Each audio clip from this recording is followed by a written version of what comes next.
আমি অনেকদিন আগে থেকে ঘৃণা করি। আমি কোন আজ পর্যন্ত কোন মাজারে যাই নাই। আপনারা বিশ্বাস করবেন কিনা, আমি কোন মাজারে যাই নাই, আজ পর্যন্ত যাই নাই। একদিন আমি ওটা দেখার জন্য আমি একদিন একটু গেছিলাম, হুজুরের আমি অভিনয় করে দেখাইছি ঠিক হুবু হুবু, যে উনি যে নামাজ পড়তেছে, সিজদা দিতেছে, উঠতেছে, কি কইতেছে আল্লাহ পাকে জানে। আমি আর জীবনেও যাই নাই। আমি ওই দিনই মনে মনে চিন্তা করছিলাম, আমার যদি আল্লাহ কোনোদিন তৌফিক দেয় তাহলে আমি এই দরগা শরীফকে আমি ইনশাআল্লাহ এখান থেকে উঠাবো। আল্লাহ আপনাদের ইশারা, আপনাদের দোয়া, আপনাদের মানে শক্তি এবং আল্লাহর সাহায্য, আমিও কিন্তু পিছনে লেগেছিলাম। আপনারা যতই বলেন যে আমি এটার পক্ষে, আসলে পক্ষে না। আমি চেষ্টা করছিলাম যে ওই সময়টা ছিল একটা আমাদের জন্য জেলখানা ভাঙ্গা, আমাদের থানা ভাঙ্গা, অস্ত্র লুট, একেবারে শেরপুরটা একটা সারা বাংলাদেশে একটা রেড অ্যালার্ট জারি করা একটা জেলা। আইন শৃঙ্খলা রক্ষাকারী বাহিনী আমাদের সাহায্য করতেছে না, কেউ আমাদেরকে ডিসি সহযোগিতা করতেছে না, নির্বাচিত কোন জনপ্রতিনিধি নাই। আমি চেষ্টা করতেছিলাম যে এই সকল মহামারী থেকে একটু দূরে থেকে কিছুদিন পরে আমরা এই জিনিসটারে আমরা সুন্দরভাবে আমরা একটা সুরাহা করবো, সমস্যাটা সমাধান করব। আমি তো তাদের সাথে আপোষ করি নাই, বসছি ঠিকই, আলাপ করছি। কি আলাপ হয়েছে? ট্রেড মারছি যে এখানে এটা চলবে না, এটা করা যাবে না, ওটা করা যাবে না, এই হবে না, সেই হবে না। ময়মনসিংহ পর্যন্ত এসে গেছে, আমি ওখান থেকে ব্যাক করাইছি। জামালপুর পর্যন্ত এসে গেছে, আল্লাহর কসম খাই আমি বলতেছি, সেখান থেকে আমি ব্যাক করাইছি। হয়তো আপনারা জানেন ভিতরের জিনিসটা জানেন না, আমার বাইরের জিনিসটা জানেন যে বাইরে আমি কি করছি, কিন্তু আমার ভিতরটা দাও দাও করে আগুনে জ্বলতেছিল। জসিমউদ্দিন রহমানি আমাকে সেই শিক্ষা দেয় নাই যে শিক্ষা ইসলামের কোনো ক্ষতি হবে, যে শিক্ষা কোন মাদ্রাসা মসজিদ ক্ষতি হবে, যে শিক্ষা কোন ওলামা একরামদেরকে ক্ষতি হবে, যে শিক্ষা কোন মুসলমান কষ্ট পাবে, সেই শিক্ষা তো আমাকে দেয় নাই। উনি আমাকে কোরআনের যে আয়াতগুলো বলে দিয়েছেন সেই আয়াতে কিন্তু আমি বক্তব্য দিই। আপনারা আমার বক্তব্যগুলো শুনছেন কিনা জানি না, আমি কিন্তু ভয় পায় বক্তব্য দিই না। যার কারণে কিন্তু এই স্বৈরাচারী শেখ হাসিনা বারবার আমাকে কিন্তু জেলে দিছে, পরেও কিন্তু আমাকে জেলে দিছে, আবার 24 সালেও আমাকে জেলে দিছে, আমাকে রেড অ্যালার্ট জারি করছে, আমার ট্যাক্সি ভাঙছে, আমার সবকিছু করছে। আমি কিন্তু অন্যায়ের কাছে আপোষ করি নাই। আমি কিন্তু ইচ্ছে করলে, আপনারা এটা জানেন যে সামান্য কিছু টাকার জন্য আমি এই চালের, আমি এই একটা মুনাফিক, আমি বলবো মুনাফিক, যে প্রতারক, ধর্ম ব্যবসায়ী, তাদের স্বামী মাথা নত করবো? নেবার কখনো না। আমার সেই লোভ লালসা নাই, আল্লাহ আমাকে যথেষ্ট দিছে, আমি সেটা করবো না। কারণ যারা ধর্ম নিয়ে ব্যবসা করে আমি তাদেরকে ঘৃণা করি অন্তর থেকে। কাজেই আমি অনুরোধ করব, আপনারা ভুল বুঝাবুঝি না করে আজকে শেরপুরে, আজকে আমি তো ব্যবসায়ী সমাজ রাখতে পারতাম, আমি এলিট শ্রেণী রাখতে পারতাম, আমি অনেক স্কুল কলেজের শিক্ষকদেরকে ডাকতে পারতাম। ডাকবো কোন দিন?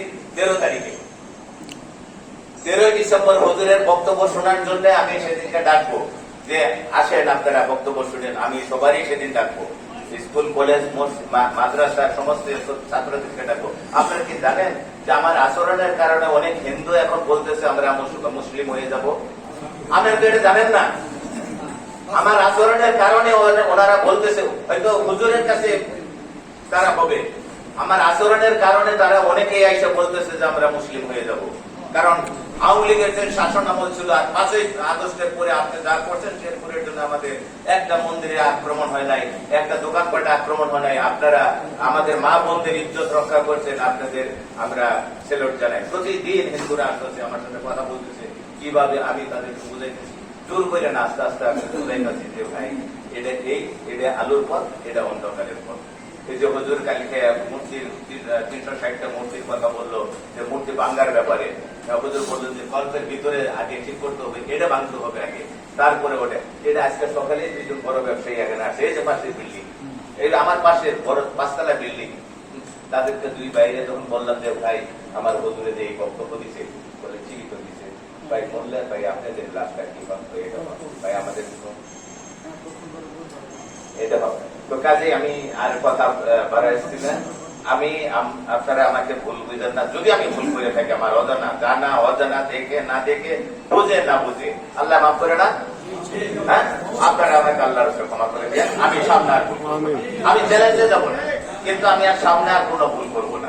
আপনাদের নিয়ে আর কোন ধরনের কোন যে মন্তব্য করবে সেটা আমি দেখবো, আমাকে সরাসরি বলবেন। আমি যদি না বুঝি আপনি আমার হুজুরের বলবেন, হুজুর বলার সাথে সাথে। সেদিন কিন্তু আমি হুজুরের পরামর্শ নিয়েছিলাম আমি দুইজনকেই ফোন করছিলাম যে হুজুর এই বিপদ, মানে সাংঘর্ষিক একটা অবস্থা যাচ্ছে, হুজুর বলল থামান, আমি বক্তব্য দেবো, আমি আসবো, আমি এগুলো করবো, দেখবো।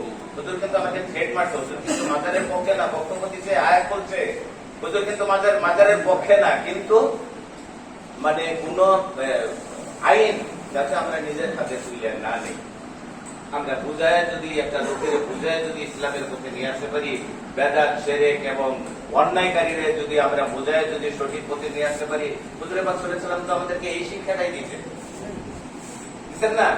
একজন মারতে আসছে, হুজুরের মেরে ফেলাবে, আসতে যাও, হুজুরের কাছে যখন আসছে তরবারি রেখে হুজুরের ইসলাম ধর্ম গ্রহণ করে ফেলেছে। আমাদের আচরণ তো সেরকম হওয়া উচিত। আপনার আদর্শ দেখে আমি পাগল হয়ে গেছি, যেমন আমি জসিমউদ্দিন রহমানী হুজুরের আদর্শ দেখে আমি নিজেই পাগল, উনি আমাকে যা বলবো আমি তাই করবো। কাজে আপনারা আসেন, কষ্ট করে একটু বছরের আয়োজন আছে, আপনারা খাবেন। আর সর্বোপরি 13 তারিখে হুজুর ইনশাল্লাহ আসবে, এই ঘোষণাটাই আমি এখন থেকেই সেই প্রস্তুতিটা নিব। হ্যাঁ,